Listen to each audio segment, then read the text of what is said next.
My daughter-in-law opened my medicine cabinet without permission. She snapped my pills in half and said, "This way they last longer and we save money."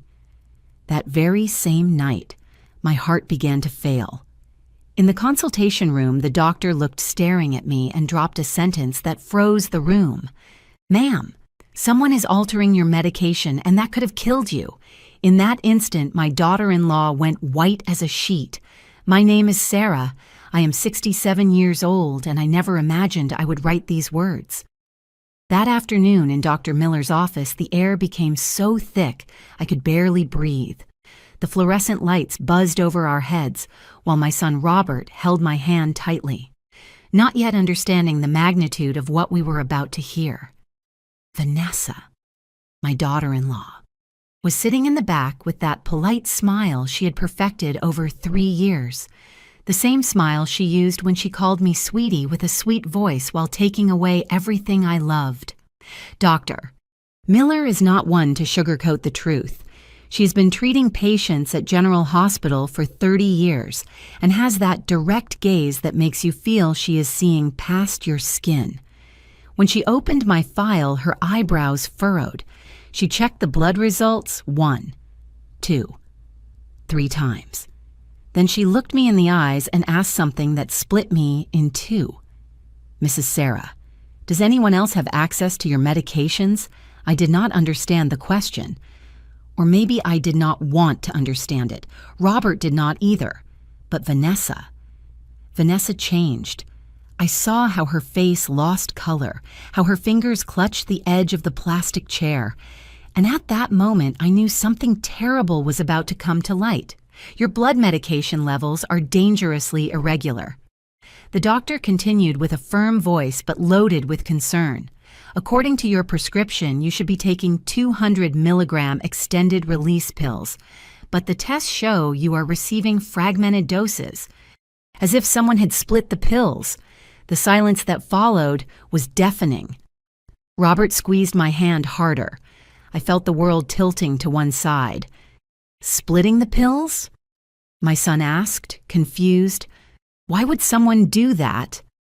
The doctor leaned forward with hands clasped on the desk, because when an extended release pill is split, the mechanism that controls how the medicine is released into the body breaks. Instead of receiving the correct dose over 24 hours, the patient receives dangerous spikes followed by sharp drops. For someone with cardiac arrhythmia like you, Mrs. Sarah, that can cause cardiac arrest. My mind flew back 3 weeks to that moment in my own bathroom, in front of the stained mirror that I no longer cleaned because Vanessa said I wasted time on details. I had opened my pill bottle to take the morning dose and found something strange. The capsules were cut in half, neatly divided as if someone had used a sharp knife. Vanessa entered the bathroom at that moment, drying her hands on a towel. She saw me observing the bottle with a frown and said with that casual voice she used for the most poisonous things, "Oh yeah, I split them. This way they last longer and we save money.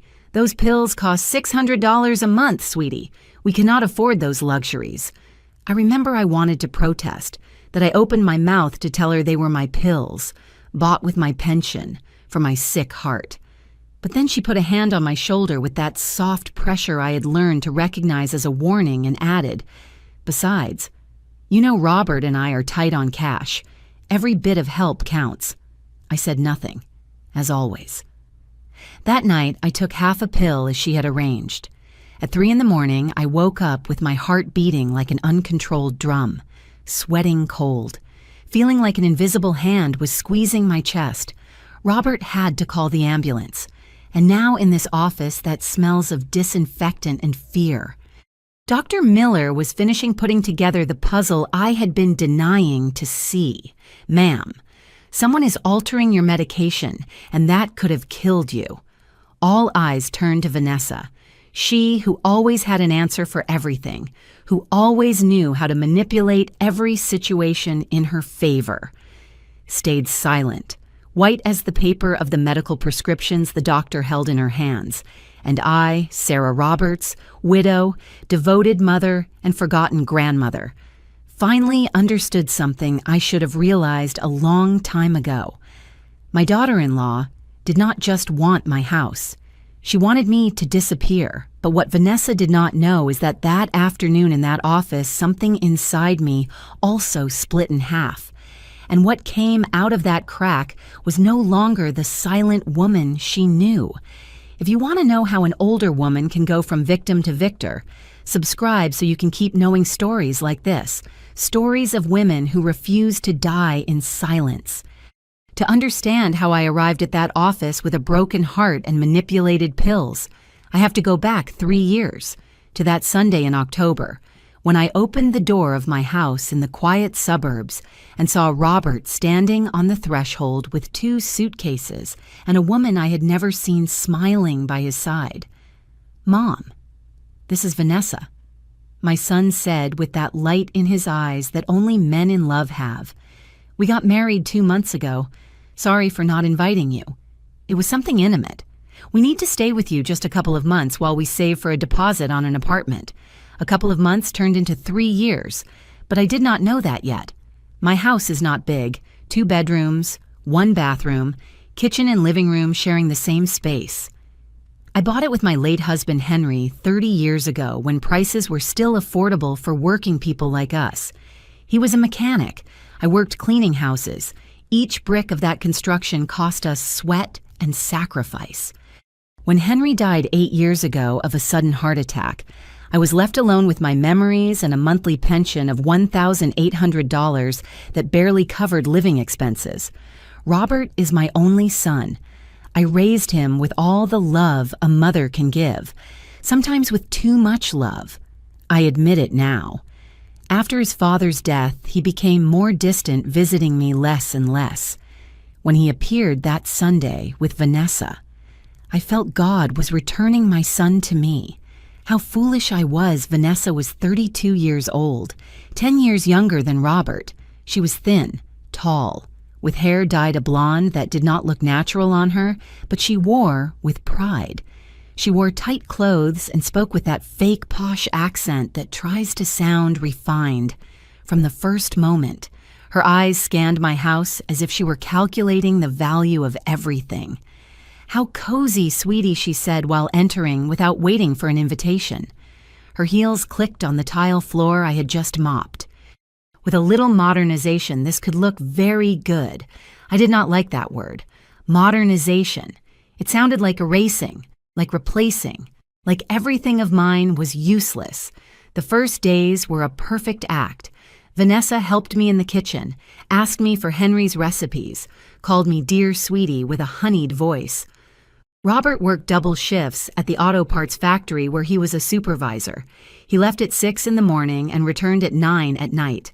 I thought at least I would have female company at home, someone to drink coffee and chat with. How naive. The first sign came the second week. I was preparing a pot of beans when Vanessa entered the kitchen with a supermarket bag. She took out a shiny stainless steel pot and said casual as someone commenting on the weather, "Sweetie, your pots are very old. I bought this new one. It is better you use the modern ones. Yours have already given what they had to give." I looked at my clay pot. The same one my mother gave me when I got married. 40 years preparing beans in it. 40 years of flavor and memory cooked over low heat. "This one works fine," I said, trying to sound firm but without confronting. "Not anymore, Sarah," she replied, and I noticed she had stopped calling me sweetie. Besides, they take up a lot of space. I am going to store the old ones in a box in the backyard. She did not store them. She threw them away. 3 weeks later, I found my clay pots and my copper pans in the trash, broken accidentally when Vanessa was organizing. When I asked her, she hugged me with false tenderness. "Oh, sorry, sweetie, they slipped. But you already have the new ones, right? It is better this way, believe me." Robert saw nothing wrong. "Mom, she is trying to help. The house needed a little renovation. That is how the dismantling of my life began, piece by piece, memory by memory." A month later, Vanessa redesigned the living room. My lace curtains that Henry brought me from the countryside disappeared, replaced by gray and minimalist blinds. It is more modern, sweetie. Nobody uses lace anymore. That is for old ladies. The silver picture frame with our wedding photo was put away because it makes the living room look outdated. In its place, she hung an abstract painting of black lines she bought for $50 that seemed like framed trash to me. But the worst part, what truly broke me, was my mahogany rocking chair.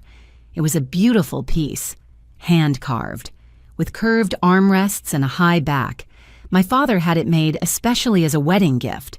For 40 years, I sat in it to darn socks, to comfort Robert when he was a child, to mourn Henry after his death.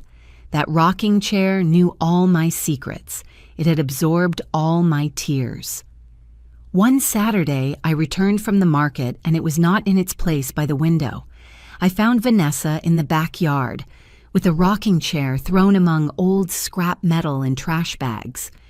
One of the armrests was splintered. "What are you doing?" I screamed. "Something I rarely did." "Oh, that. It is just in the way, sweetie. It takes up too much space and is very old. I already bought a new sofa. Minimalist. You are going to love it. That rocking chair was a gift from my father." "Well, your father had very outdated tastes," she replied, wiping her hands on her jeans. "It is time you move on, Sarah. Clinging to the past is not healthy."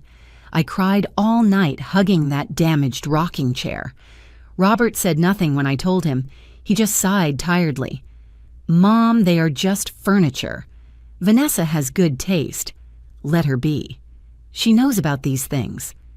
There I began to understand that I had lost something more than a rocking chair. I had lost my son. The 2 months turned into 6, then a year. Every time I asked when they would move, Vanessa had an excuse, that apartments were too expensive, that Robert just had an unexpected expense, that they better save a little more. Meanwhile, my house stopped being mine, and I became a stranger in my own home. But I still had not seen anything yet, because Vanessa not only wanted my house, she wanted me to cease to exist inside it. And little by little, with the patience of a snake, she was achieving it. After a year and a half of living together, I no longer recognized my own house, but the worst was not that. The worst was that I no longer recognized myself. I had become a shadow walking on tiptoes through the hallways, asking permission to use my own kitchen, apologizing for existing. And Vanessa knew it. She enjoyed it. Mornings were my moment of daily torture. I have always been an early riser. Since I worked cleaning houses, I have the habit of getting up at 6. I like to prepare myself a cinnamon coffee as my grandmother taught me, with brown sugar, sit in the kitchen and watch the sunrise through the window. It was my sacred moment, my only space of peace. Until Vanessa decided that moment belonged to her too. One morning I went down to the kitchen and found her there, in a pink satin robe and hair wrapped in a towel. She had moved all my household dishes. The coffee pot I used was stored in the highest cabinet out of my reach. In its place there was a shiny Italian espresso machine. "Good morning, sweetie," she said without turning to see me pressing buttons on her new machine. "I'm going to start preparing breakfast early. Robert needs to eat well before work. You can eat breakfast later, right? After all, you do not have to go anywhere." I stood there barefoot on the cold floor, feeling how the words got stuck in my throat. You do not have to go anywhere, as if my life had no purpose, as if my days were empty and insignificant. "I also eat breakfast early," I managed to say with a voice barely audible. "Well then, you will have to wait," she replied, beating eggs in my frying pan. "The kitchen is not big enough for both of us to be here getting in each other's way.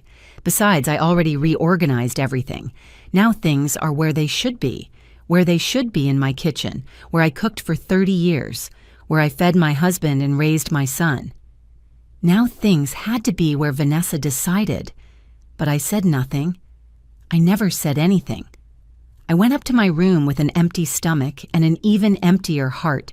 From the window, I saw Robert leave for work, kissing Vanessa at the door. Neither of them looked towards my window. I was invisible. The unwritten rules multiplied every week. I could not watch TV in the living room because Vanessa was watching her gossip shows.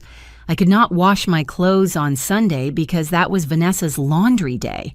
I could not invite my cousin Leonore for coffee because the house is not up for visitors. The house, which house? The one I paid for with 40 years of work, the one that has my name on the deed. But I did not even dare to say it out loud anymore. The most painful change came when Vanessa decided my bedroom was too big for a single person. One afternoon, I returned from buying bread and groceries and found two men dismantling my double bed, the one where I slept with Henry for 28 years, where Robert was born, where I cried as a widow. "What are you doing?" I asked, with my heart beating against my ribs. Vanessa appeared in the doorway with a smile that did not reach her eyes. "Oh, sweetie, good thing you are here. Look, Robert and I need more space. We are going to take the master bedroom. We set up a single bed for you in the service room. It is smaller, but enough for you, right? After all, you are alone. The service room, the maid's room, a space of 6 by 9 feet, without a window, with a naked bulb hanging from the ceiling. That is where I kept the brooms and old junk. That is where Vanessa considered I should sleep. This is my bedroom," I said, and my voice sounded broken, pathetic. "I slept here with my husband." "Your husband died 8 years ago, Sarah," Vanessa replied, and she used my name as if it were an insult. "It is time you get over that. We are a young couple. We need privacy and space. You should understand." "But Robert," I started to say.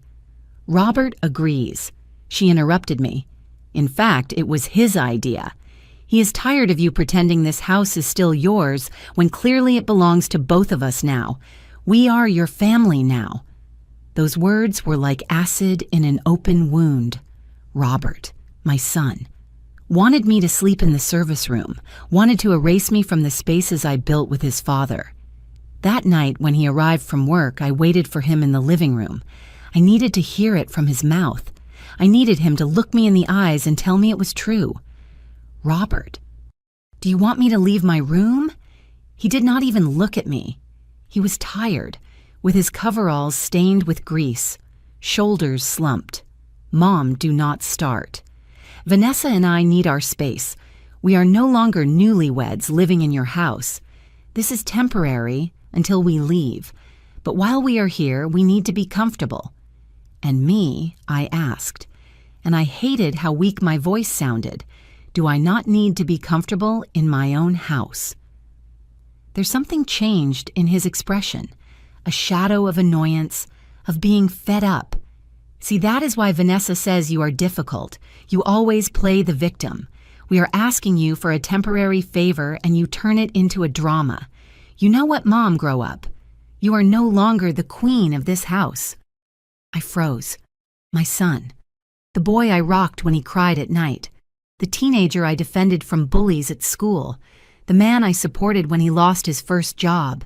Just told me to grow up, that I was not the queen of my own house. I moved to the service room that same night. Alone. In the dark. Lying on a single bed that smelled of dampness. I heard through the walls how Vanessa and Robert laughed in my bedroom, in my new bed that they had bought without asking me. And there, in that room where I kept the brooms, I began to understand something terrible.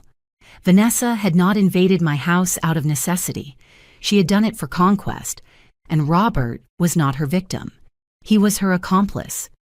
But the worst was yet to come, because when Vanessa finished taking my space, she decided it was time to take my dignity too, and for that, she needed me to disappear a little every day, until finally I ceased to exist completely. The first day of every month I went to the bank to collect my pension, $1,800 that the government gave me for the years I worked cleaning offices and other people's houses. It was not much, but it was mine. It covered my medicines, my food, my personal expenses. It was my independence, the only thing I had left, until Vanessa decided that money also belonged to her. It was a Tuesday in February. I remember the sticky heat that was already announcing spring. I had just returned from the bank with my envelope of cash when Vanessa intercepted me in the living room. She had a folder in her hands and that smile I had already learned to fear. "Sweetie, we need to talk about money," she said, sitting on the sofa she had bought to replace my old couch. She patted the cushion next to her, like someone calling a dog. "Sit down." I sat down, hugging my purse against my chest, as if that could protect me from what was coming. "Look, I have been doing the math." She opened the folder and took out a sheet full of numbers. "You live here. You use electricity, water, gas. You eat what we buy. It is fair that you contribute, right? But I buy my own things," I said, feeling the floor move under my feet. "I pay for my medicines. I buy my food." "Oh, Sarah, please." She interrupted me, and her voice lost all feigned sweetness. "Your food, you eat what I cook. You use my gas. You dirty the dishes I wash. The electric bill last month came to $300. Do you know why? Because you spend all day with the fan on in that little room where you sleep. $300. I knew it was a lie. Our electric bill had never passed $150, even in the hottest months. But Vanessa had the paper in her hand, the printed numbers, the sure voice of someone who knows she has the power. Besides, there is the water.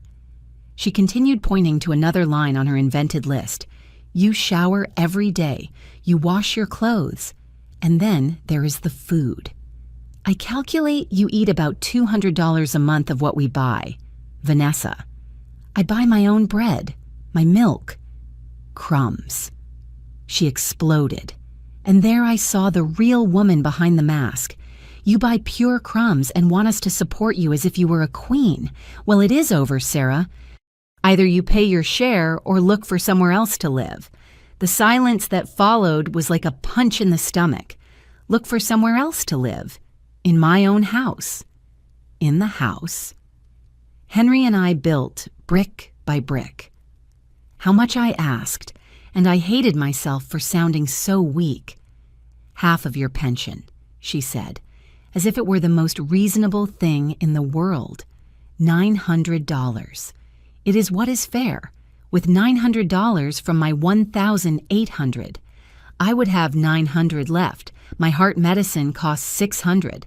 That left $300 for transport, for any emergency. It was impossible. It was suffocating. It was robbery. But I looked at those cold and calculating eyes, and I knew that if I refused, Vanessa would find a way to make my life even more miserable, or worse. She would convince Robert that I was a burden they should get rid of. "Okay," I whispered, and I felt something inside me break, definitely. Vanessa smiled, satisfied like a cat with a trapped mouse. "I knew you would understand. From now on, every first of the month, you give me your money. I will manage everything, don't worry, manage. What a pretty word to say. I will control every last dollar that belongs to you." That month I handed over my envelope, the next one too, and the next. Meanwhile, I watched how Vanessa bought new clothes at the mall, how she got her nails done every week at the salon for $50 a session, how she ordered delivery food from expensive restaurants because she was too tired to cook, all with the money I handed her as tribute for existing in my own house. But the biggest humiliation did not come from the numbers. It came from the words. It was a Saturday afternoon. Vanessa had invited 3 friends to lunch. I was in my little room reading an old magazine when I heard their voices in the living room. They spoke loudly, laughing scandalously. Curiosity made me approach the door. "No, seriously, girls," Vanessa was saying between loud laughs. "I live with my mother-in-law, and it is a nightmare. The old lady spends all day doing nothing, just wasting electricity and food. And why don't you kick her out?" One of her friends asked. "Oh, because Robert is very good, very noble. But I already told him, either your mom cooperates or she leaves. Now she gives me half her pension every month. Something right." The laughter that followed pierced me like knives. She called me the old lady, said I spent all day doing nothing when I cleaned the entire house because she never lifted a finger, bragged in front of her friends that she had forced me to pay her to live in my own house. Damn mother-in-law, said another friend. They are a burden, truthfully. My mom also has one and says the same. They just get in the way and spend. Exactly, Vanessa replied. But well, at least I have her controlled. I give her enough for her meds, and that is it. The rest I keep because honestly, I do work. I work putting up with her. They laughed. They all laughed at me while I was 10 feet away, hiding like a thief in my own house, feeling how every word made me smaller, more insignificant, more invisible. When Robert arrived that night, I tried to talk to him. I told him what Vanessa had said, how I felt, how much it hurt to pay for a roof that was already mine. He did not even look up from his cell phone. Mom Vanessa works all day maintaining this house. It is normal she is stressed and vents with her friends. Stop spying on conversations that are not for you. Works all day, I exploded, and my own voice surprised me. Vanessa does not work. She spends all day watching TV while I clean. I cook what little they leave me. I wash. Enough. Robert interrupted me, and in his tone there was something new, something hard, almost cruel. I am tired of your dramas. Vanessa is right. You are a burden, an emotional burden that does not stop complaining. You should be grateful we let you live here. Let me live here, in the house with my name on the deeds. Grateful to my son for not kicking me into the street from my home I did not answer. What could I say? My son was no longer my son. He was Vanessa's husband, the man she had molded during 3 years of constant manipulation. The boy I raised with love and sacrifice had disappeared, replaced by this stranger who saw me as a nuisance. That night, lying in my single bed in the service room, I did the math. With what little I had left after giving money to Vanessa, I barely had enough for my heart pills. If I had any emergency, if I needed to go to the doctor, if my shoes broke, I would not have how to pay for it. I was trapped, a prisoner in my own house, paying for the privilege of being humiliated, and the worst was about to come. Because Vanessa had discovered that as long as I was alive, she would have to share the space, share Robert's attention, share the inheritance she coveted so much. And a woman like Vanessa does not know how to share. She only knows how to take, consume, destroy. My pills were in the bathroom cabinet, the same ones that kept me alive, the same ones that cost $600 a month. And Vanessa had already seen them. The diagnosis arrived 6 months ago. In the middle of August, cardiac arrhythmia, said the cardiologist at General Hospital. Nothing fatal if controlled, but dangerous if ignored. My heart beat irregularly, sometimes very fast, sometimes skipping beats as if forgetting its function. They explained it was common at my age, aggravated by years of hard work and the stress of becoming a widow. Dr. Miller, a serious man with thick glasses, handed me the prescription with a grave expression. Mrs. Sarah, this medication is vital. It is called Cardiosem Extended Release, 200 milligrams.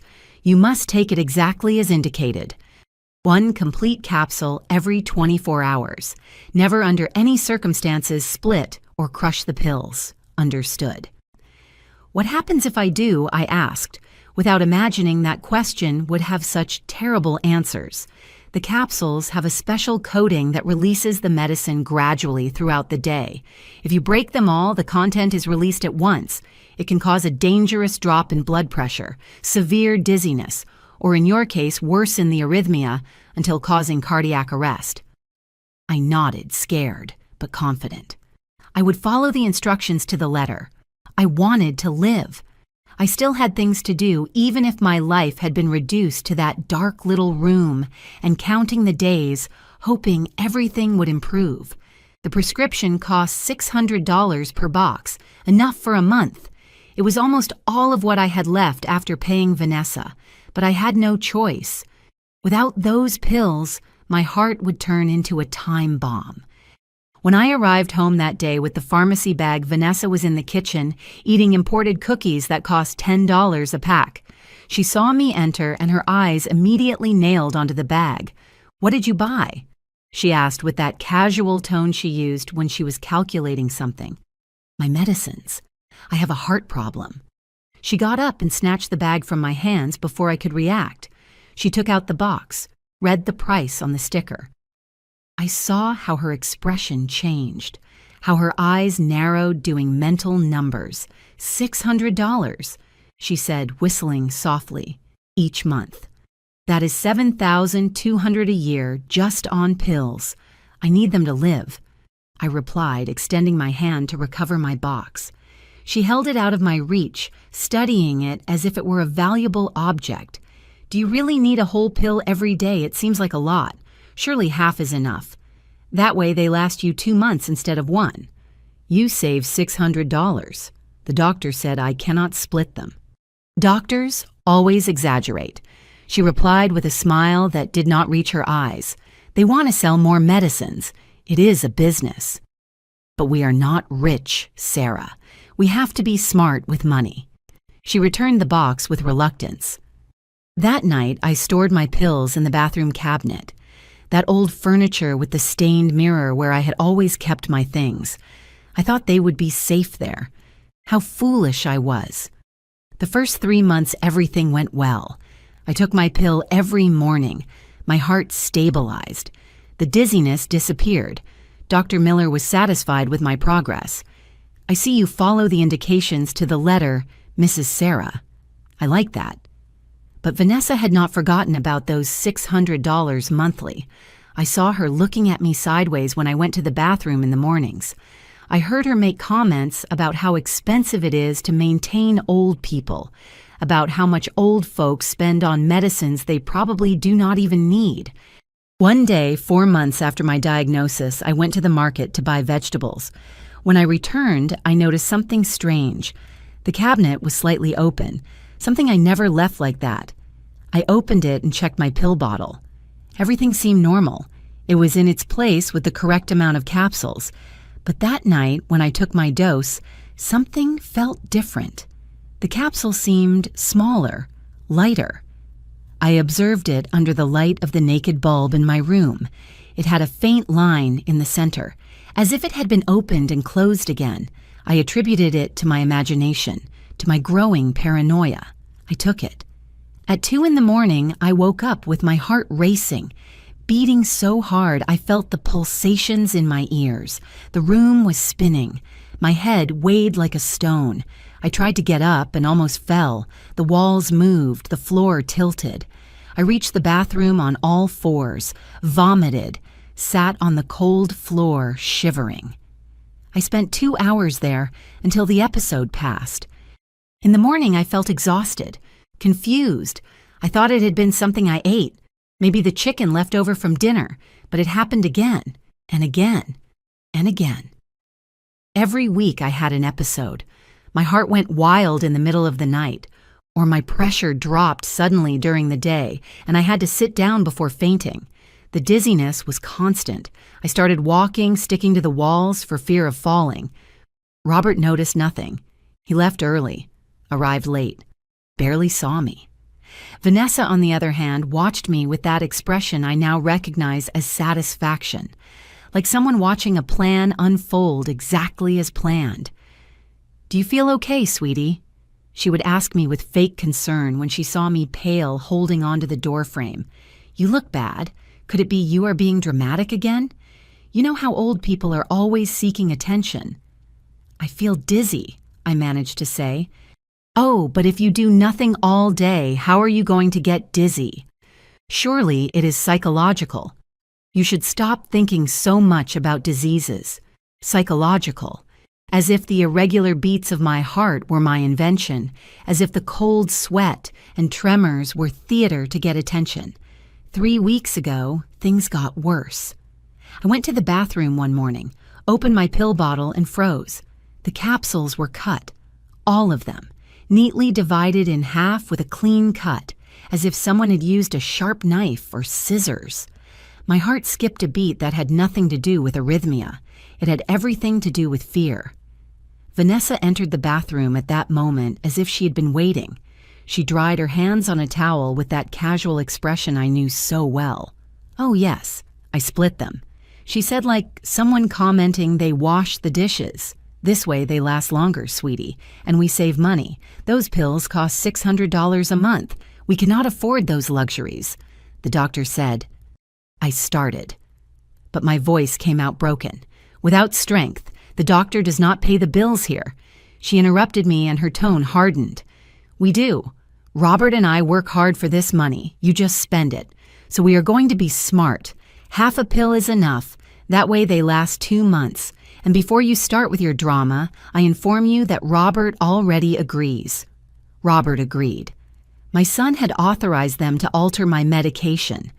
The same son I breastfed, the one I cared for when he had pneumonia at 7 years old. The one I waited up for every night of his adolescence. I wanted to protest. I wanted to scream at her that those pills kept me alive, that the doctor had been very clear about not splitting them. But then Vanessa put a hand on my shoulder with that pressure I had learned to recognize as a silent threat. "Besides, you know Robert and I are tight financially. Any help counts. Or do you prefer we ask you to leave? Because that option is also on the table, sweetie." I remained mute, trapped between two horrors, taking altered medication that could kill me, or ending up on the street without a roof or money, at my 67 years, sick heart, with no one else in the world. I took the half pill, and the next one, and the next one. My body began to collapse. The episodes intensified. I stopped being able to sleep fully for fear of not waking up. Every irregular beat reminded me I was playing Russian roulette with my own life. And Vanessa knew it. She saw it in my eyes every time I wobbled, every time I grabbed the furniture not to fall. It was not worry I saw there. It was anticipation, like someone waiting for the day to finally collect a long-awaited prize. She was not taking care of me. She was killing me, slowly, calculatedly, with the precision of someone who knows exactly what she does, and I was letting her do it. The nights became my personal hell, lying on that single bed in the service room. With the bulb off because Vanessa complained I wasted unnecessary light, I listened. I listened to everything through the thin walls of my own house, and what I heard destroyed me more than any physical pain. It was almost midnight when I heard them. Robert had just arrived from his double shift, exhausted as always. I heard his heavy steps in the hallway, the squeak of my old bedroom door opening, then Vanessa's voice, soft and manipulative like poison wrapped in honey. "My love, we have to talk about your mom." I remained motionless, holding my breath. My heart beat irregularly as it always did lately, but now for a different reason, for fear of what I was about to hear. "Not now, Vivi. I am dead tired," Robert replied with a hoarse voice. "It is important. Look, I know she is your mom and you love her, but we have to be realistic. She is dramatizing all this about her illness." Silence. A silence that seemed eternal to me. "What do you mean?" my son finally asked.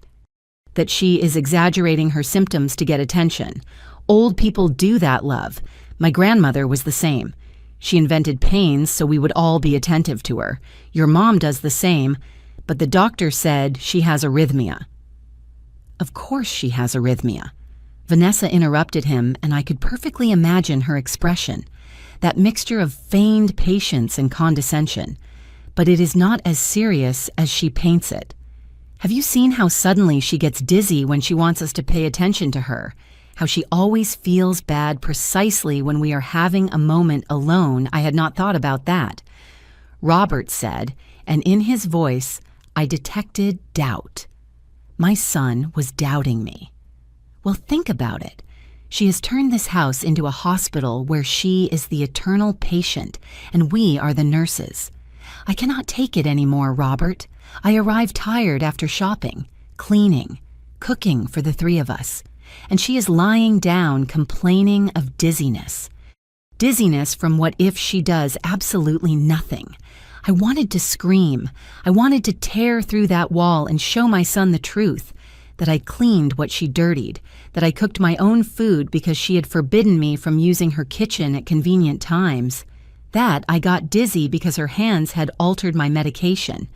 But my voice did not come out. I stayed there, paralyzed in the dark, listening to how Vanessa wove her web of lies around my son. Besides, she continued, and her voice became softer, more intimate. I think she is faking so we do not leave. She knows if she is very sick, you will never dare to look for our own place. It is emotional manipulation, love, and it is working. I do not know Vivi. She is my mom, and I am your wife. She replied, and now her tone had an edge. Who is more important, the woman with whom you build your future, or the woman who already lived her life and now only wants to control you? Because that is what your mom does. Robert. She controls you with guilt. The silence that followed lasted an eternity. I was trembling, sheets pressed against my chest, praying to God my son said something, that he defended me, that he remembered who I really was. You are right, Robert finally said, and those 3 words went through me like bullets. She has been very demanding lately, always with complaints, always playing the victim. Exactly, Vanessa said, triumphant. And about her pills, did you see how dramatic she got when I told her to split them to save? As if $600 were nothing. Do you know how much we spend on the house every month? More than $3,000. And she complains about contributing $900. Yes, it is true. Pills are expensive. They are expensive because she insists on buying name brand. I told her there are generics that cost half, but no. She wants the expensive ones. And then says, she has no money. Please. That was a lie. Pure lie. Doctor. Miller had explained to me that that specific medication had no generic version, that those $600 were the standard price. But Vanessa lied with such conviction that even I, who knew the truth, almost came to doubt. And what do you suggest? Robert asked.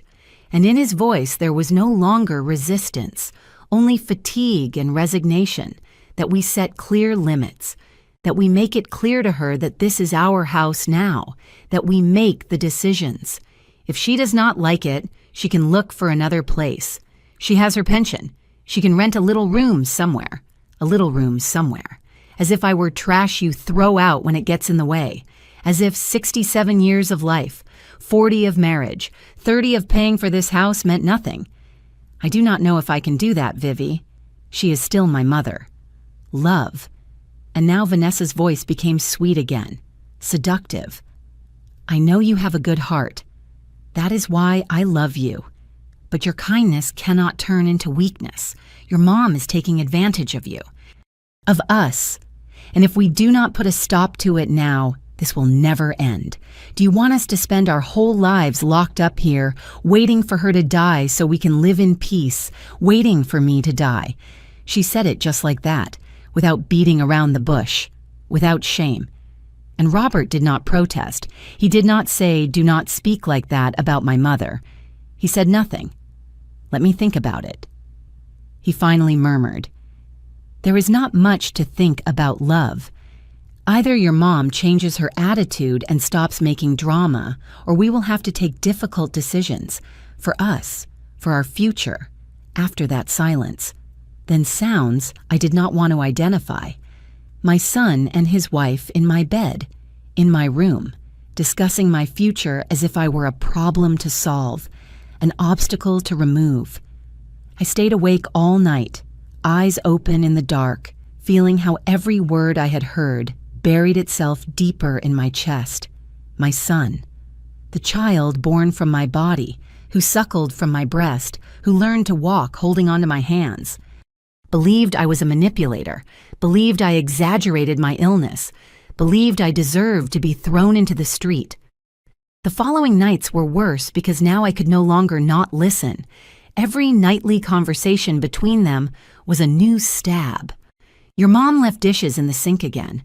I do not know why we give her a roof if she cannot even clean up after herself. Sarah ate some of the chicken I had saved for our lunch tomorrow. She is used to taking what is not hers. Did you see your mom went out without warning? Surely she went to gossip with the neighbors, to cry to them about how badly we treat her. She is a busybody. And Robert just nodded, or worse, added his own complaints. You are right, she is becoming impossible. I noticed it too. Every day she is crankier. I think we are going to have to talk seriously with her. Every night I died a little more. Not from the heart, although that also failed. I died from the certainty that my son had chosen to lose me. That Vanessa had not had to try very hard to convince him that I was not worth it. One early morning, after a particularly cruel conversation where Vanessa suggested that maybe my convenient illness would disappear if they forced me to move, I had a panic attack. My heart accelerated to levels I had never experienced. The room walls spun. I felt I was drowning, that I was dying. I managed to drag myself to the hallway. I held onto the wall, trying to reach their door to ask for help. I fell to my knees halfway there. Help! I whispered, but my voice did not come out. Robert, help. Their bedroom door was closed, lights off, and me there lying on the floor of my own house, feeling my heart beat erratically, praying my son would come out and see me. No one came out. No one heard. Or worse, they heard and decided to ignore me. I managed to drag myself back to my room. I spent the rest of the night sitting on the floor, back against the wall, hoping every irregular beat was not the last. In the morning, when they saw me pale and trembling, Vanessa just said, "Again with your dramas, sweetie. You should already get an Oscar for these performances." And Robert laughed. My son laughed. There I understood something I should have accepted months ago. I was completely alone, in my own house, surrounded by my own blood. I was more alone than if I lived on the street. The question was no longer if Vanessa wanted me to disappear. The question was how much longer I could survive her plan. And the answer, with my split pills and my heart failing every night, was not much. It was a Thursday night when my body finally gave up. I had spent the whole day feeling strange, as if I were floating outside my own body. The dizziness was constant. My vision blurred every time I stood up. But I said nothing. I had already learned that complaining only brought mockery and accusations of being dramatic. It was 11 at night. Robert had already arrived from work and eaten dinner in silence while Vanessa told him about her shopping day. I was in my little room lying down trying to calm my breathing.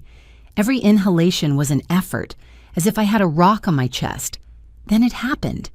My heart stopped. Not literally, but that is how it felt. 1 beat, 2, 3, and then nothing. A terrifying void that lasted eternities. When it beat again, it did so with such force that my body arched on the bed. Then another pause, another void, another violent beat. I could not breathe. I could not scream. I could only bring my hand to my chest and feel how my heart rebelled against my body, beating without pattern, without rhythm, without control. I managed to fall out of bed. The thud against the floor echoed in the house. I heard hurried steps. My room door flew open and Robert appeared, eyes wide with panic. "Mom!" he shouted, kneeling beside me. "What is wrong?" I could not answer. I only pointed to my chest, eyes full of tears that were not only from physical pain, but from the relief of seeing my son finally look at me with real concern. Vanessa appeared behind him in a satin robe and a face of annoyance. What happened now? Call an ambulance. Robert ordered, holding my head. His voice trembled. "Quick, Vanessa." I saw the hesitation in her eyes. For an eternal second, Vanessa looked directly at me, and I saw the naked truth in her expression. She was calculating if it was worth calling for help or if it would be better to let nature run its course. Vanessa Robert shouted, and she blinked, breaking the spell. I'm going. Always so exaggerated," she murmured while taking out her cell phone. The following minutes were a blur of pain and terror. My heart continued its erratic dance, beating wildly and then stopping. I sweat cold. My lips went numb. Robert cried, holding my hand, repeating, "Hold on, Mom, hold on." The ambulance arrived in 15 minutes that seemed like hours. The paramedics entered with their equipment. They put oxygen on me, monitored my heart. I heard technical words I did not understand. Severe arrhythmia, fibrillation, unstable. They loaded me onto the stretcher. Robert got in the ambulance with me, face decomposed. Vanessa stayed at the door of the house, arms crossed, watching me leave with an expression I could not decipher, but which was not exactly concern. In the general hospital, they took me straight to the ER. Doctors and nurses moved around my stretcher like organized ants. They connected me to machines that beeped constantly. They injected me with something that made the world become blurry and distant. When I woke up, it was already early morning. I was in a hospital bed connected to a cardiac monitor, emitting regular beeps. Robert was asleep in an uncomfortable chair next to my bed head, resting on the mattress. My hand was between his. For a moment, just a moment, I saw my boy, the 10-year-old Robert who fell asleep next to my bed when I was sick with the flu, the teenager who took care of me when his father worked nights, my real son, before Vanessa. A doctor entered with a tablet in her hands. It was Dr. Miller, the same one who had treated me since my diagnosis 6 months ago. Her expression was serious, worried. "Mrs. Sarah," she said softly, waking Robert with the sound of her voice, "I need to ask you some important questions." Robert sat up immediately, rubbing his eyes. "Is my mom okay?" "She is stable now. But what happened last night was very grave. She had episodes of ventricular tachycardia. Her heart was completely out of control. If she had arrived 10 minutes later..." She left the sentence unfinished, but we all understood the ending. "But she has her medication," Robert said, confused. "She takes it every day."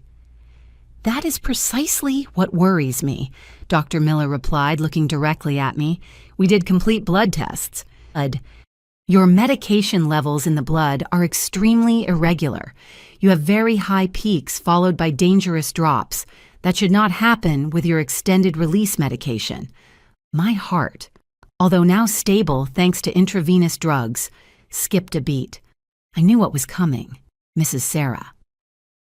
The doctor continued pulling up a chair and sitting in front of me. "Does anyone else have access to your medications?"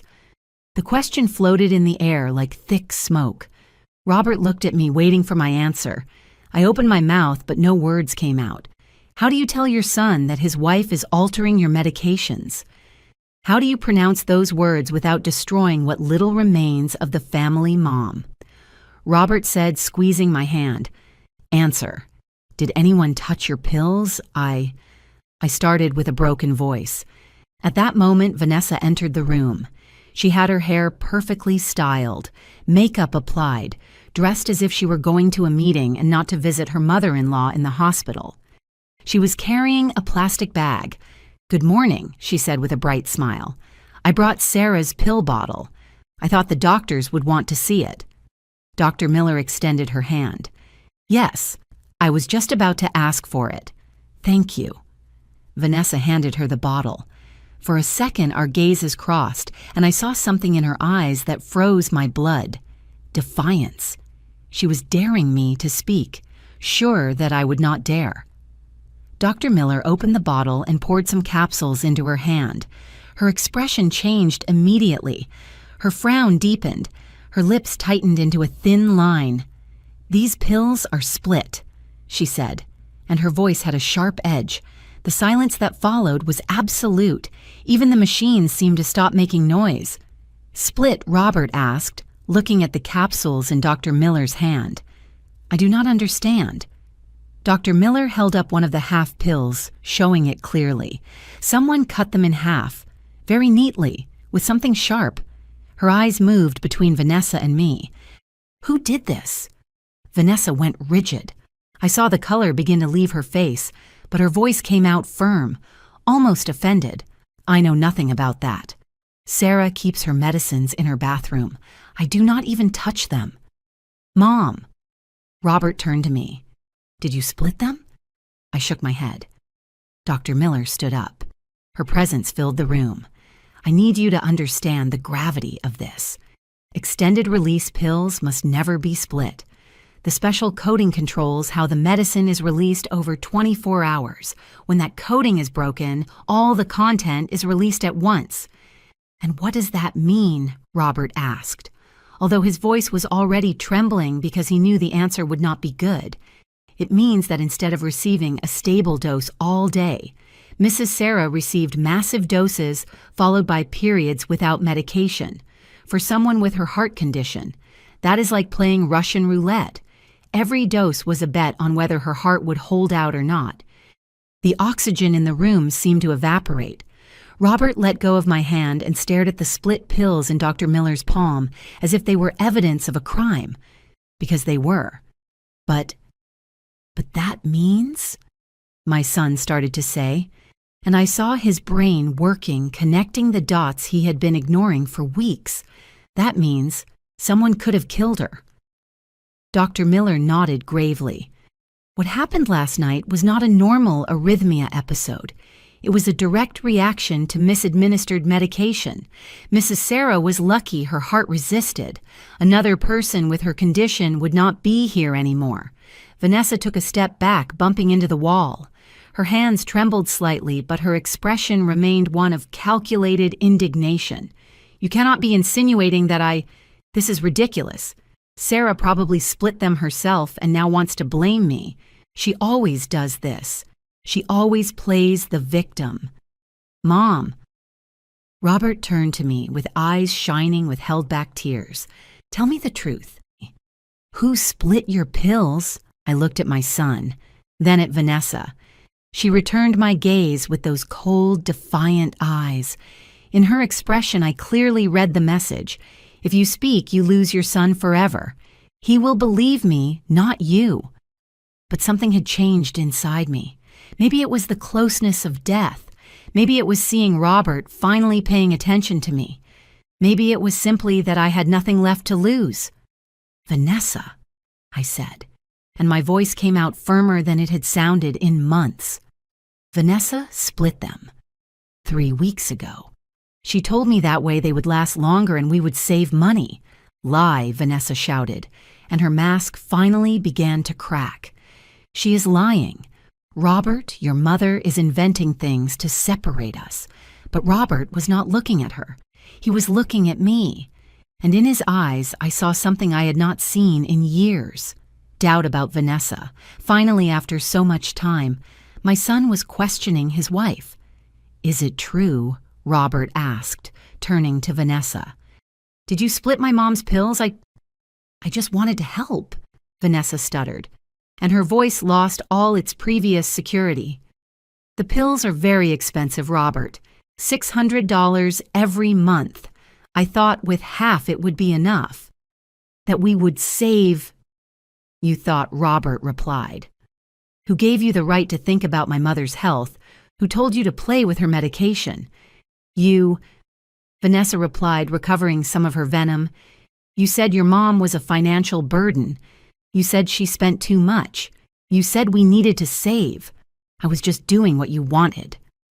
The room fell silent again. Robert stood paralyzed with those words nailing into his conscience. I saw the exact moment my son understood his own complicity. Dr. Miller cleared her throat, breaking the moment. I need to be very clear about something. What was done here was not an innocent mistake by someone who wanted to save money. It was criminal negligence that endangered my patient's life. It was not negligence, I said, surprising myself with the firmness of my voice. I told her the doctor had said I could not split the pills. I explained they were extended release. She knew. All eyes turned to Vanessa. Her face, which had started to pale, was now completely white, like paper. Just as I described in the office. I did not know it was so serious, she murmured, but her voice lacked conviction. Yes, you knew, I continued, and I felt something ancient and dormant inside me waking up. Fury. I told you the same day you split them. I told you Dr. Miller was very specific, and you answered me that doctors exaggerate, that they just want to sell medicines. Sarah, I never... And it was not just that. I interrupted her, my voice gaining strength with every word. You said if I did not like it, I could leave, that option was on the table. You threatened to kick me into the street if I did not take the split pills. Robert collapsed into the chair, covering his face with his hands. My God, he whispered. What have we done? What she did, Dr. Miller corrected, pointing at Vanessa. And I need to ask you directly, Mrs. Vanessa, did you know that altering this medication could kill Mrs. Sarah? Vanessa opened her mouth, but no words came out. Her eyes moved frantically between all of us, looking for an exit that did not exist. Finally, something in her broke. She is a burden, she shouted, and all her true nature surfaced like pus from an infected wound. She lives in our house, spends our money, occupies our space. I just wanted things to be easier for us. Easier. Robert repeated, lifting his head to look at her. You put my mother's life at risk so things would be easier. For us. Vanessa insisted, approaching him. Everything I did was for us, Robert, so we could have our own life without your mother always being in the middle. Do you not understand? As long as she is there, we will never be free. Free Robert's voice was barely a whisper, loaded with horror. Vanessa, you almost killed her. My mother almost died because you altered her medicines. You exaggerate. Vanessa replied, but her voice no longer had strength. She was not going to die from taking half a pill instead of a whole one. She was just being dramatic as always. Dr. Miller intervened, her voice professional, but with an edge of steel. Mrs. Vanessa, you need to understand something. What you did constitutes a crime. It is endangering the life of another person. I am required by law to report this. The color left in Vanessa disappeared completely. Report. You cannot. I did nothing illegal. I just tried to save money. You altered prescribed medication knowing it was dangerous. Dr. Miller continued. Mrs. Sarah warned you specifically. You ignored those warnings and proceeded anyway.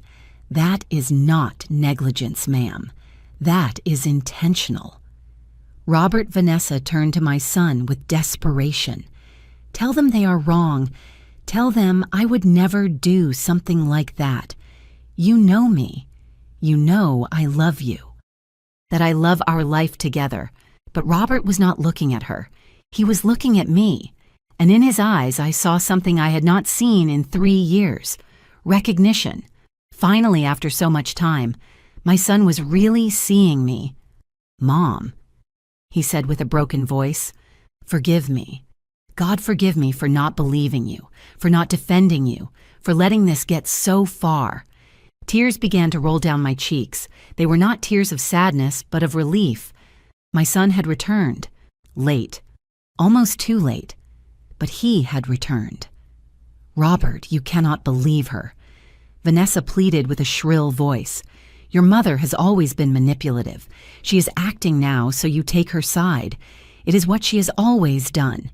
Shut up, Robert said, and his voice was cold as ice. Just shut up, Vanessa. I do not want to hear your voice anymore. Vanessa recoiled as if she had been slapped. For the first time since I met her, I saw genuine fear in her eyes. She had lost her control over Robert, and she knew it. Doctor. Miller headed towards the door. I am going to call security and report this incident. Mrs. Vanessa, I suggest you get a lawyer. A lawyer. Vanessa's voice was barely a squeak. They cannot do this. Robert, do something. But my son only shook his head with tears falling down his face. I already did too much, Vanessa. Or rather, I did nothing when I should have. And that almost cost my mother her life. Vanessa looked at me then with pure hatred, without filters, without masks. This is your fault, she hissed. It is all your fault. If you had left when you should have, none of this would have happened. No, I said, holding her gaze without blinking.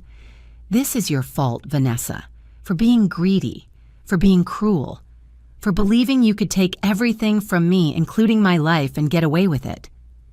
Dr. Miller returned with 2 security guards. Mrs. Vanessa, I need to ask you to leave the hospital, now. Vanessa opened her mouth to protest, but the guards were already flanking her. With a last look of fury towards me, she let herself be escorted out of the room. Her expensive perfume was left floating in the air as evidence of her poisonous presence. When the door closed behind her, Robert collapsed. He knelt beside my bed, took my hand between his, and cried like I had not seen him cry since he was a child. "I am sorry, Mom," he sobbed. "I am so sorry. I was an idiot, a terrible son. I failed you in everything. I stroked his hair as I did when he had nightmares as a little boy." "You are here now," I said softly.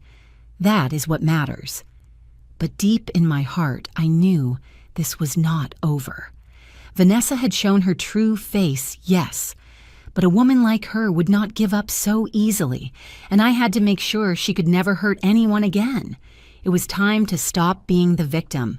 It was time to fight. They kept me hospitalized 3 more days, 3 days of constant monitoring, of adjusting my medication with controlled intravenous doses, of allowing my heart to relearn to beat with the correct rhythm. 3 days in which Robert did not leave my side, sleeping in that uncomfortable chair, bringing me water, apologizing every hour as if words could erase 3 years of abandonment. I forgave him. Of course I forgave him. He was my son. But forgiveness does not mean forgetting, and every time I closed my eyes, I saw the split pills. I heard the nightly conversations where he had agreed with every cruelty of Vanessa. A mother's love is unconditional, but trust once broken needs more than apologies to rebuild. The second day, while Robert had gone down to the cafeteria, I received an unexpected visit.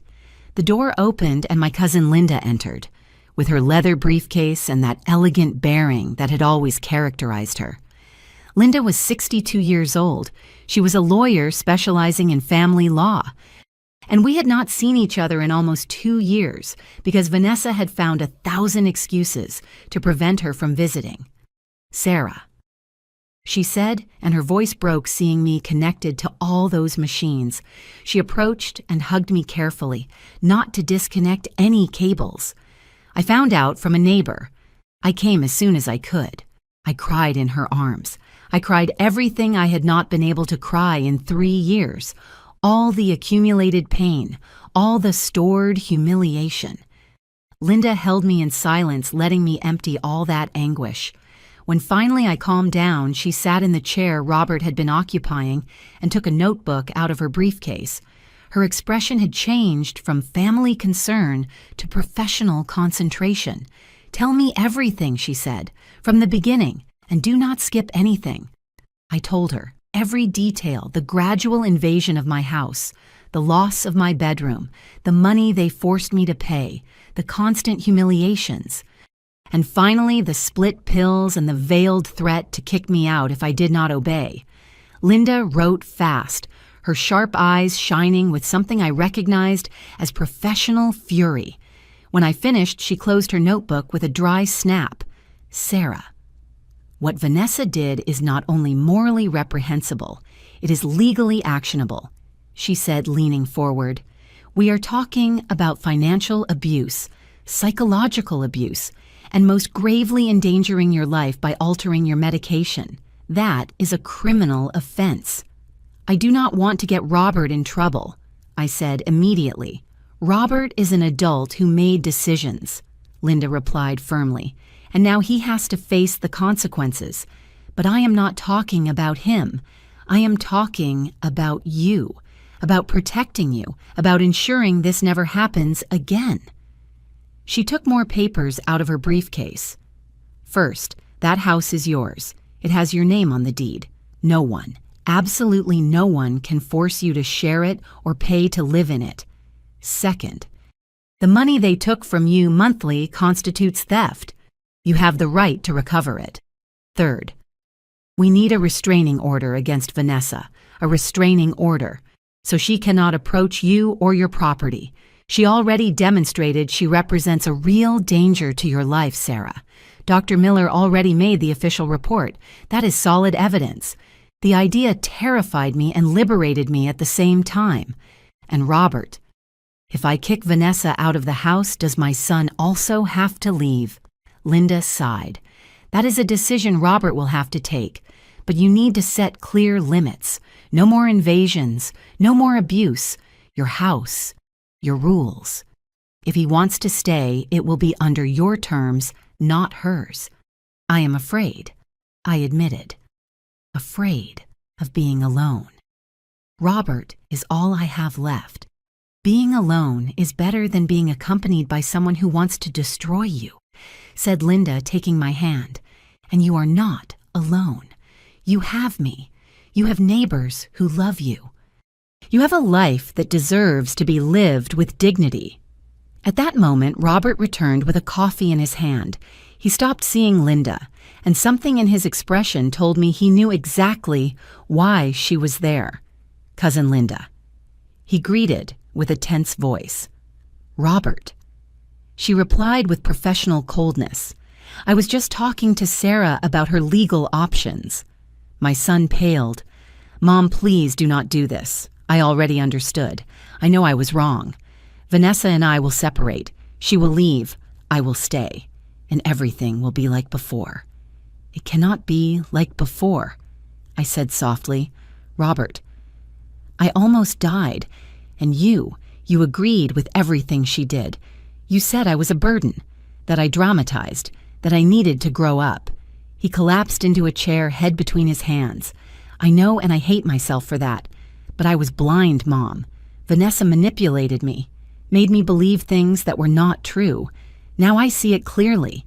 And what guarantees you will not be blinded again? Linda asked. What guarantees that in a few months, when your mother forgives you and lowers her guard, resentment won't return for having to take care of her? That another Vanessa won't appear? I am not like that, Robert protested. I love my mother. Love is not enough when trust has been broken, Linda replied.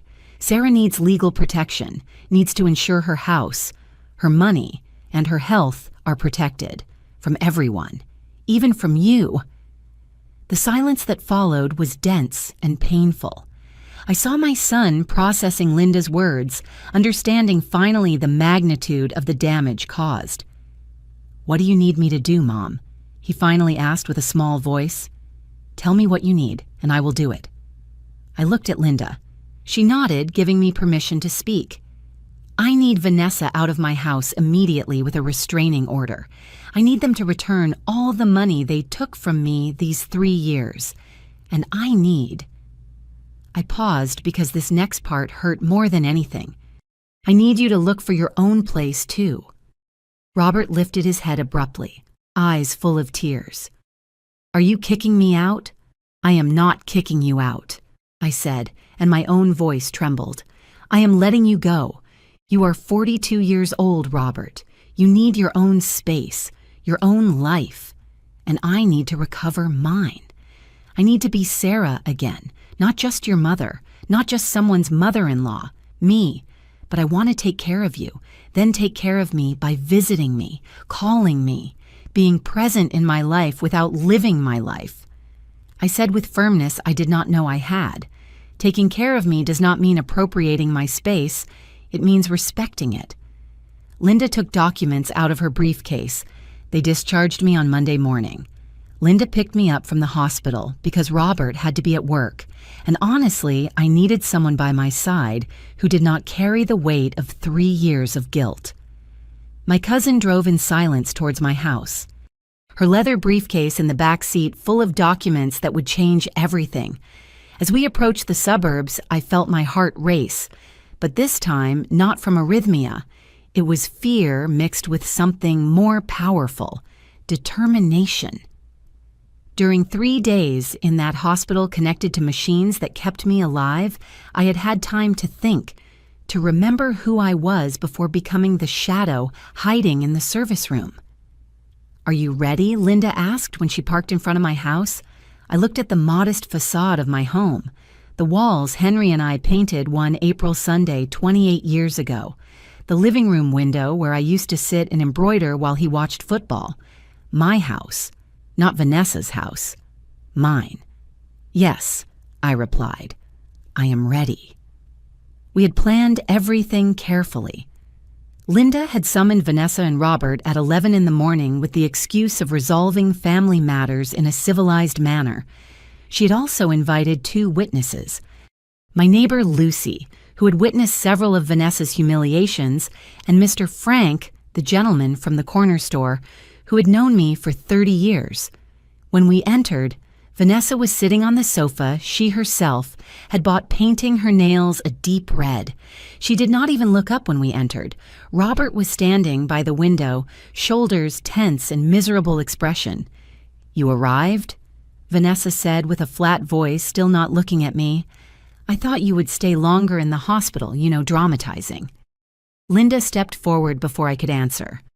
"Mrs. Vanessa, I am Linda Ross, attorney, specializing in family law.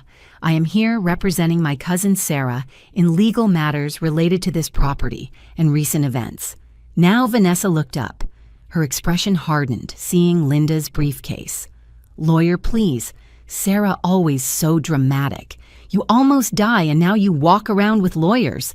How fast you almost killed me," I said, and my voice sounded stronger than it had in years. "There is a difference." Vanessa let out a fake laugh. "Still with that. I already told you I just wanted to save money. It was not a big deal." Linda opened her briefcase and took out a thick folder. On the contrary, Mrs. Vanessa, it was a very big deal. So much so that I have here the official medical report from Dr. Miller, where she declares that altering my cousin's medication put her life in real and immediate danger. I also have her statement from the hospital where you admitted splitting the pills. The color began to drain from Vanessa's face. I admitted nothing. They misunderstood me. There are witnesses," Linda continued relentlessly. "Dr. Miller, 2 nurses, and Robert. Everyone heard your confession." Vanessa turned to my son. "Robert, say something. Tell them they are exaggerating." But Robert only shook his head, eyes fixed on the floor. "I cannot, Vivi. I cannot keep lying for you."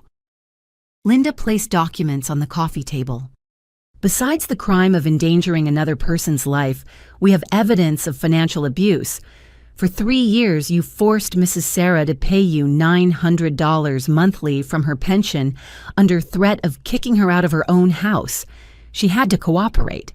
Vanessa protested, but her voice had lost all its security. She lived here, used services. This house has Sarah's name on the deed." Linda interrupted, showing the documents. "She is the only legal owner. You had no right to charge her absolutely anything. In fact, my cousin has the right to recover every dollar you took. $900 monthly for 36 months.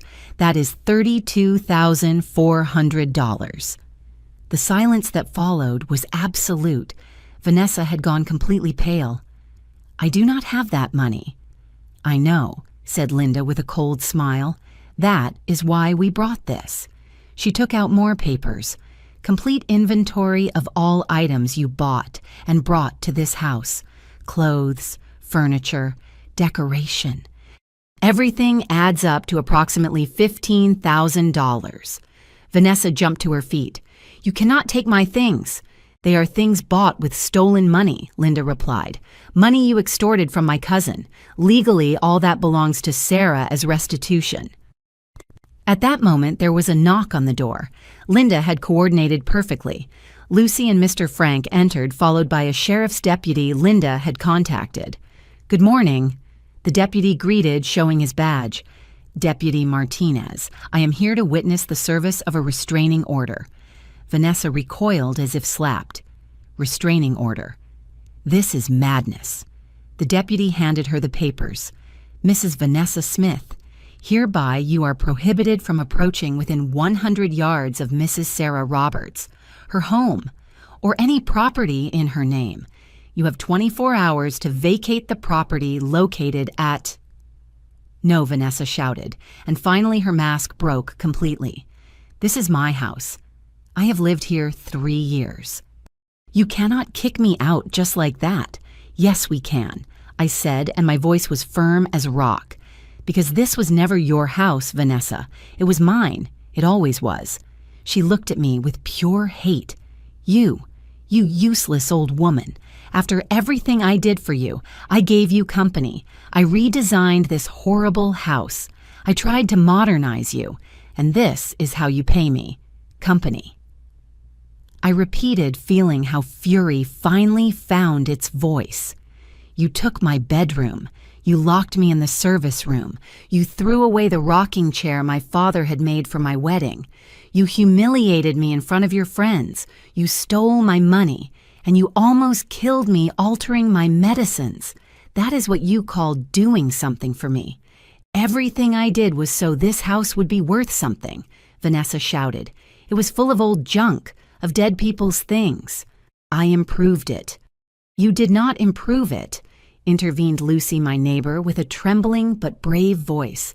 You stripped it. I saw how you treated Sarah. I heard you call her useless old woman from my window. I saw how you threw her things in the trash. Mr. Frank nodded. I was also a witness. Sarah came to my store crying, buying the minimum because you took her money. Once she told me she did not even have enough for a pound of sugar because you had forced her to pay an invented electric bill. Vanessa turned to Robert, desperate. Are you going to allow this? Are you going to let them humiliate me like this? I am your wife. Robert finally looked up. His eyes were red, but his voice was firm. Not anymore, Vanessa. I spoke with a lawyer yesterday. I filed for divorce this morning. The world stopped. Vanessa wobbled, holding onto the back of the sofa. What, I married you because I thought you were good. Robert continued, and I saw tears rolling down his cheeks. Because I thought you loved me. But you only wanted this house. You only wanted to get rid of my mother to keep her property. That is not true. No, Linda took out her phone. Because we have this. She pressed play. From the phone speakers came Vanessa's voice, clear as crystal. The sooner the old lady goes, the sooner the house will be ours. Robert is too noble to kick her out, but I am not. I am going to make life so miserable for her that she herself decides to leave. And if not well at her age, and with that sick heart, nature can help a little. It was a recording of a phone call. Vanessa talking to someone, probably her sister. I do not know how Linda got it, but there it was. The irrefutable evidence of her intentions. Vanessa collapsed on the sofa, completely defeated. That was taken out of context. There is no context that justifies wishing death on someone, said the deputy. Ma'am, I suggest you cooperate with the voluntary eviction. Otherwise, we will proceed legally, and this will get much more complicated for you. I looked at that woman who had turned my life into a hell for 3 years. That woman who had slept in my bed, eaten at my table, breathed my air, all while planning my disappearance, and I felt nothing. No fury, no sadness, just relief that it was finally over. You have 24 hours, I said calmly. You can take your clothes and personal items. Everything else stays as payment for what you stole from me. And if ever you approach me or my house again, I will make sure the criminal lawsuit for attempted homicide goes forward. Understood, Vanessa looked at me with eyes full of hate. You are going to regret this.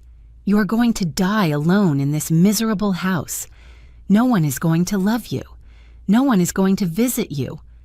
I prefer to die alone and in peace, I replied, than to live accompanied by someone who wants to kill me.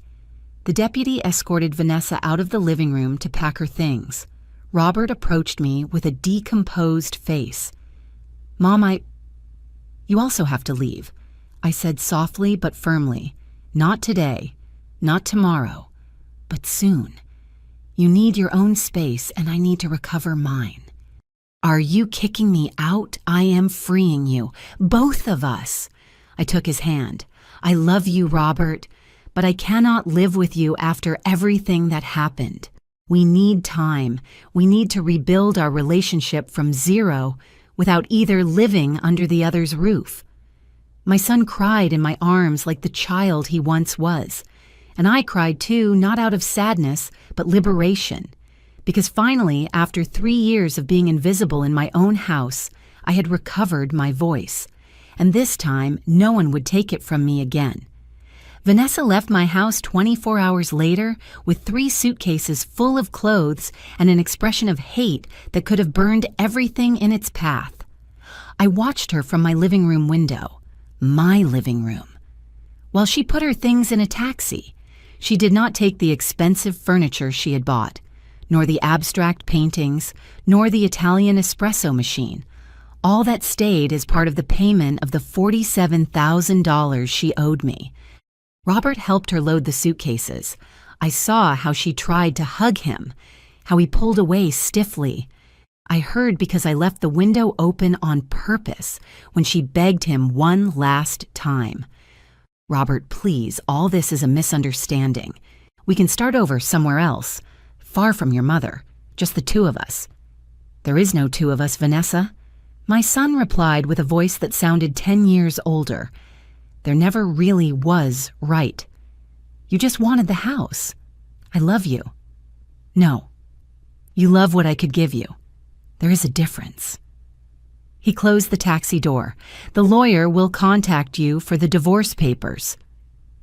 When the taxi drove away, I felt a weight of 3 years lift from my shoulders. Linda, who had been by my side throughout the process, put an arm around my shoulders. "How do you feel?" she asked. "Free," I replied. And it was true. But Vanessa's story did not end with that taxi driving away down the street. Oh no, justice has curious ways of completing its cycles. And Vanessa was about to discover that when you build your life on lies and manipulation, the entire building can collapse in a matter of days. It was Lucy, my neighbor, who told me the first thing. 3 days after the eviction, she came to visit me with sweet bread and coffee like in the old times before Vanessa forbade me from having visitors. Sarah. "You are not going to believe what I found out," she said with eyes shining with fresh gossip. "Remember Vanessa's sister Daisy, the one who always came in that brand new car?" I nodded. Daisy had visited the house several times, always dressed in expensive clothes, always bragging about her perfect life. Well, it turns out Vanessa owed her money, lots of money. Daisy lent her $5,000 a year ago for Vanessa to invest in a business. Obviously, there was no business. Vanessa spent it on clothes and outings. Lucy took a sip of her coffee, and now Daisy is furious because she found out everything that happened. She demands her money back immediately. And does Vanessa have that money? What do you think Lucy laughed? The crazy woman spent everything on appearances. She does not even have enough for rent on a room. But that was not all. Robert arrived that afternoon with information that completed the puzzle of who Vanessa Smith really was. Mom. My son said, sitting on the sofa with a somber expression. I hired a private investigator. I needed to know who I had really married. He took out a folder and opened it on the table. There were photographs, documents, records. Vanessa has debts with 4 different banks, credit cards she maxed out buying things she could never pay. The total is $12,000. All cards are in her name. That is why I never knew. $12,000. A fortune for someone who did not work and who had been living off my money and Robert's for 3 years. There is more. My son continued turning to another page. Before meeting me, Vanessa was married. Twice. I froze. Twice.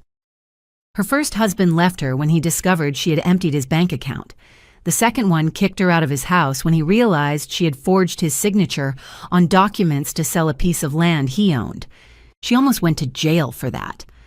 I looked at my son, seeing the pain in his eyes, discovering the woman he loved was actually a professional con artist. a predator who identified vulnerable men, widowers, single men with properties, and used them until squeezing them dry. "Robert, she chose you for something specific too, right?" I asked softly. He nodded with tears in his eyes. "Because she knew you had this house. She investigated me before approaching. She knew you were a widow, that the house was paid off, that sooner or later I would inherit it. Everything was calculated from the beginning." Linda's phone rang that same afternoon. She answered, and her expression changed to professional satisfaction. "Interesting," she said when she hung up. She looked at me with a smile. It was Deputy Martinez. Apparently, when word spread of the restraining order and accusations against Vanessa, other people started talking. What people remember. Vanessa's friend, Cindy. The one who came to eat with those other women. Linda consulted her notes. Well, Cindy had lent $2,000 to Vanessa 6 months ago, money she obviously never saw back. Now she is filing a lawsuit, and the other friends, one she owes $1,000. Another she owes $1,500. Apparently, Vanessa borrowed from all her acquaintances with the same story, that you were very sick, that she needed money for your medicines and treatments, that she would pay it back as soon as she inherited the house. I was left speechless. Vanessa had used my real illness to scam her own friends. She had commercialized my suffering. There is more. Linda continued, almost enjoying delivering every piece of information. The gym Vanessa went to. She owes 4 months of membership, the nail salon, 3 months, the boutique where she bought clothes. She has pending bills for $3,000. Vanessa had lived like a queen, but with borrowed money, stolen and never paid. And now without the house she coveted so much, without the husband who maintained her lies, without the roof that gave her respectability, her whole house of cards was collapsing. A week later, Robert came with the final news. "Mom, they found Vanessa. We're living in a rented room in Skid Row, the cheapest place she could find. $150 a week, shared bathroom." He paused. Her sister Daisy filed a formal lawsuit. The friends too. The bank started collection processes, and the boutique where she owed $3,000 filed fraud charges because she signed promissory notes she never fulfilled. And she is desperate. She called me yesterday, crying, begging me to drop the divorce suit. She says if we stay married, we can sell this house and pay all her debts, that we can start over. And what did you tell her? That this house was never mine to sell, that it is yours, and that if she tries to approach you or this property, I will personally ensure she goes to jail. My son looked at me with a mixture of pain and pride. I told her I learned from the best, from my mother, who finally found her voice and her strength. 2 weeks later, Linda arrived with the final document. She placed it on the table with a smile of satisfaction. The criminal lawsuit for endangering your life proceeded. The judge considered the evidence, the medical report, the altered pills, the recording of the phone call, and issued a sentence. What kind of sentence? 2 years in prison suspended under probation. That means she will not go to jail immediately, but if she commits any other crime in the next 2 years, she will serve the full sentence. Besides, she has to pay a fine of $5,000 to the state and the $32,400 she stole from you. She does not have that money, I said. I know. That is why the judge ordered the seizure of her assets. The problem is, Vanessa has no assets. The only thing of value she owned was the expensive clothes she bought with your money, and that is already here. Linda leaned back on the sofa. Basically, Vanessa Smith went from living in her own house in the suburbs with a hard-working husband and all comforts to living in a cheap room with debts of over $50,000 criminal record and no way to pay them, all because she wanted more than what corresponded to her. I murmured. All because she believed she could destroy someone without consequences, corrected Linda. A month after Vanessa left, Mr. Frank told me he had seen her. She was at the flea market, Sarah selling used clothes on the ground. That expensive clothes she always wore now, she is selling for $5 or $10 a piece, trying to gather money to pay even a fraction of what she owes. The image impacted me. Vanessa, with her expensive heels and blonde dyed hair, already showing dark roots, sitting on the market floor, on a mat, selling the same dresses she had bought with my stolen money. The same dresses she strutted in while calling me useless old woman. "Do you know what is most ironic?" continued Mr. Frank. "People at the market already know who she is. Word already spread of what she did to you. No one buys from her. They just pass by, look at her, and keep going." That was true poetic justice. It was not just that Vanessa had lost the house, the husband, the comfortable life. It was that she had lost something more valuable in a community like ours, her reputation. In our neighborhood where everyone knows everyone, where stories pass from neighbor to neighbor, Vanessa Smith had become synonymous with betrayal and cruelty. The ladies who formerly admired her now crossed the street not to greet her. The friends who formerly lunched with her now sued her. The merchants who formerly sold to her on credit now demanded payment in advance. Robert kept his word. He moved 2 months later to a small but own apartment across town. He came to visit me every Sunday, brought sweet bread, helped me with minor repairs in the house. Our relationship was rebuilding, slowly, honestly. "Do you know what I learned from all this, Mom?" He told me one Sunday while we drank coffee in the living room. "That true love is not imposed, it is respected. Vanessa isolated me from you, made me believe loving you meant choosing only her. But that was not love, it was control. And now you understand the difference," I said, squeezing his hand. "And now I understand I almost lost my mother for a woman who never really loved me, who only saw in me a means to an end." The last I heard of Vanessa was 6 months after the eviction. Linda called me with the news. Vanessa left the country. Apparently, she took what little she had left and went to Mexico. She left all her debts unpaid, all lawsuits unresolved. There is an arrest warrant if she returns. Is she gone forever? She will probably look for another vulnerable man in another place. People like her do not change Sarah. They just change victims. I hung up the phone and looked around my living room. My mahogany rocking chair, rescued from the backyard and restored by a neighborhood carpenter, was back in its place by the window. My lace curtains that I had stored in a box hung again in the windows. Henry's photographs and mine were back on the wall. My house had returned to being my house. I sat in my rocking chair and rocked gently, feeling the familiar creak of old wood. I thought of Vanessa fleeing to another country carrying her debts and destroyed reputation, like invisible suitcases she could never let go. She had wanted to take everything from me, my house, my dignity, my life, but in the end the one who lost everything was her. Because when you build your existence on the destruction of others, eventually there is nothing solid left to stand on.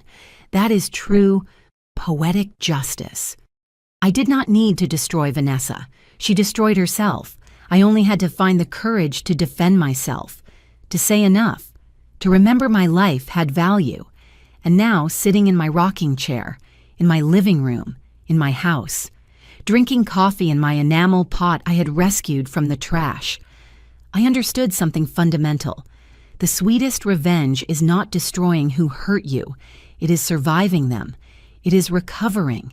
It is living well while they carry the consequences of their own actions. Vanessa left with empty hands, fleeing her debts and shame. I stayed with everything that really mattered: my home, my dignity, and the certainty that never again would I let anyone turn me into a prisoner of my own life. 8 months have passed since Vanessa left my house with her 3 suitcases and her hate. 8 months since I recovered my life. And while I sit in my restored mahogany rocking chair with the afternoon sun entering through clean windows, I can barely recognize the woman I was a year ago. The house has life again. Not the oppressive silence of when Vanessa controlled every space, but the peaceful silence of a home that breathes calm. The walls she painted minimalist gray are now a soft yellow I chose myself. The lace curtains dance with the breeze. The aroma of cinnamon coffee and sweet bread fills the kitchen every morning without anyone telling me I am using too much gas or sugar. My health improved surprisingly fast once I returned to taking my medication correctly. Doctor: Miller monitors me every month and always says the same thing. Sarah, your heart is responding wonderfully.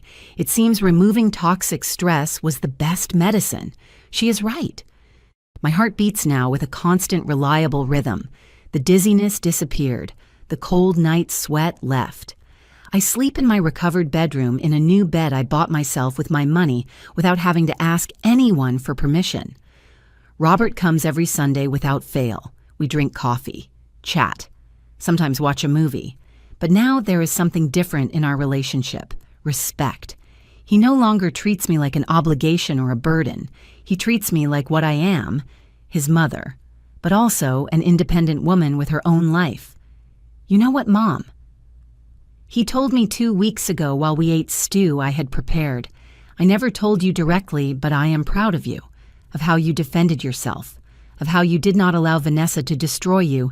She almost succeeded, I admitted. Almost. But the key word is almost. Robert took my hand. You taught me it is never too late to recover your voice. I was 42 years old and let someone manipulate me. You were 67 and found the strength to fight. That inspires me. My son is in therapy now. He is working on understanding how he allowed Vanessa to manipulate him, how he lost sight of his own values. It is a slow, painful process, but necessary, and I am proud of him for facing it. Linda became more than my lawyer cousin. She became my close friend, my confidant. She comes to visit me every week sometimes just to drink tea and chat. Other times she brings cases of other older women who are living situations similar to mine. Sarah, she told me a month ago, would you mind talking to a lady I know? Her name is Rachel. Her daughter-in-law treats her very badly, but she is afraid to say something because she does not want to lose her son. That is how something I never imagined began. I became a sort of informal counselor for older women suffering family abuse. Rachel came to my house. We drank coffee and I told her my story. She cried the whole time, saying it is exactly what happens to me. I explained what Linda had taught me, that being afraid is normal, but love should not hurt, that children can love their mothers without allowing their partners to mistreat them, that it is never too late to set limits. 3 weeks later, Rachel called me. She had confronted her daughter-in-law with legal support. She had recovered the money they had taken from her. Her voice trembled with emotion. Sarah, I did it. I found my voice, like you found yours. Since then, other women have come. Grace, 70 years old, whose son-in-law treated her like a servant. Hope, 65, whose daughter had isolated her from her friends, each with her story, but all with the same pain, being invisible in their own lives. And I listen to them, share my story, give them Linda's number. I accompany them to discover they are not alone, that abuse is not love, that they deserve dignity regardless of their age. Mr. Frank told me at the market they call me Doña Sarah, the one who fought back. At first it made me uncomfortable, but now I see it as an honor. If my story can inspire a single woman not to stay silent, then almost dying was worth it. The rocking chair where I am sitting is my symbol of victory. I rescued it, restored it, put it back in its place, just as I rescued myself. The carpenter who repaired it told me something beautiful. Mrs. Sarah, this wood is 40 years old. It is splintered, mistreated, but look how strong it remains, like you. On the wall next to the window hangs a photograph Robert took 2 weeks ago. It is of me, sitting in this rocking chair with a cup of coffee in my hand, smiling. A real smile, not forced. My son framed it with a plaque that says, "Sarah Roberts, survivor, warrior. I use my full pension now. Every dollar is mine to spend as I decide. I bought new plants for the patio, fixed the roof leaks. Bought myself a terracotta-colored dress, not blue because that color tires me now, which makes me feel pretty. They are small things, but they are mine. Decided by me, paid by me, enjoyed by me." Lucy, my neighbor, comes almost every afternoon. We drink coffee, chat, laugh. She tells me neighborhood gossip, harmless, funny things, and I tell her about the women I have been helping. Sometimes we invite other neighbors. My living room, which Vanessa had turned into a cold and minimalist museum, is now full of voices, laughter, life. Do you know what is the most beautiful thing about all this? Sarah Lucy told me yesterday, that you recovered your light. When Vanessa was here, it was as if you had turned off. Now you shine again. Shine. What a beautiful word, because that is how I feel. Luminous, alive, present. My heart health is stable, but I remain careful. I take my pills, whole, without splitting, every morning at the same time. I go to my medical appointments religiously. Walk 30 minutes every afternoon in the park. Eat well, sleep well, live well. Dr. Miller told me at my last appointment, "Sarah, your tests are perfect. Your heart is working better than a year ago. Do you know why? Because you are no longer carrying the weight of 3 people. You only carry yours." She is right. During 3 years, I carried the weight of keeping the peace, of not causing problems, of being invisible not to bother. That weight almost killed me. Now I only carry my own responsibilities, my own joys, my own decisions. And it turns out when you only carry yours, life is much lighter. 3 weeks ago, I received a letter.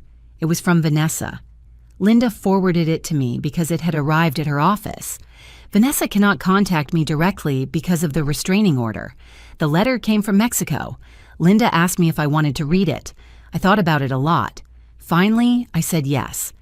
Not because I owed Vanessa anything, but because I needed to close that chapter completely. The letter was short, written by hand on cheap paper. It said, "Sarah, I am in Mexico working cleaning houses to pay my debts. I live in a room smaller than the service room where I put you. I eat once a day. I have nothing. I write this not to ask for forgiveness. I know I do not deserve it, but to tell you that you were right. I built my life trying to take theirs from others, and now I have nothing left. Hope you are happy in your house. At least one of us made it. V." I read the letter once. Then I folded it carefully and put it in an envelope I kept at the bottom of a drawer. I did not feel triumph reading it. I did not feel satisfaction for her suffering. I only felt closure. Like when you finish a sad book and close it knowing you never have to read it again. "Are you going to answer?" Linda asked. "No," I said. My answer is the life I am living now. That is the only answer she needs. Robert is dating someone new. He introduced her to me a month ago. Her name is Patricia. She is 45 years old. She's an elementary school teacher. She is kind but not fake, polite but not manipulative.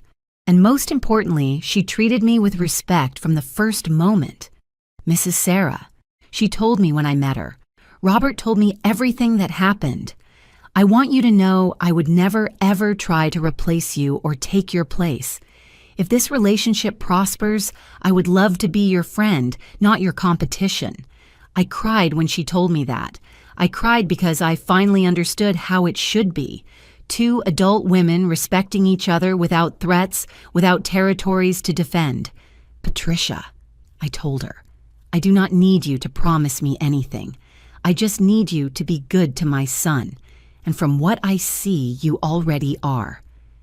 This morning, I woke up early as always. I prepared my cinnamon coffee calmly without haste.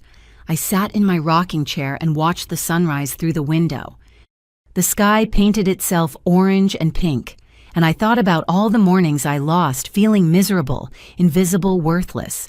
I will not recover those mornings. Those 3 years are gone. But I have these. Every sunrise where I can breathe deep in my own house, where I can decide how to use my day, where I can be myself without asking permission. I looked at myself in the bathroom mirror after washing my face. I saw wrinkles. 68 years leave a mark. I saw silver hair I no longer bother to dye. I saw tired but clear eyes. And for the first time in years, I liked what I saw. I did not see a useless old woman, as Vanessa called me. I did not see a burden as she made me feel. I saw Sarah Roberts, widow, mother, survivor, warrior. I saw a woman who almost lost everything but refused to lose the most important thing, herself.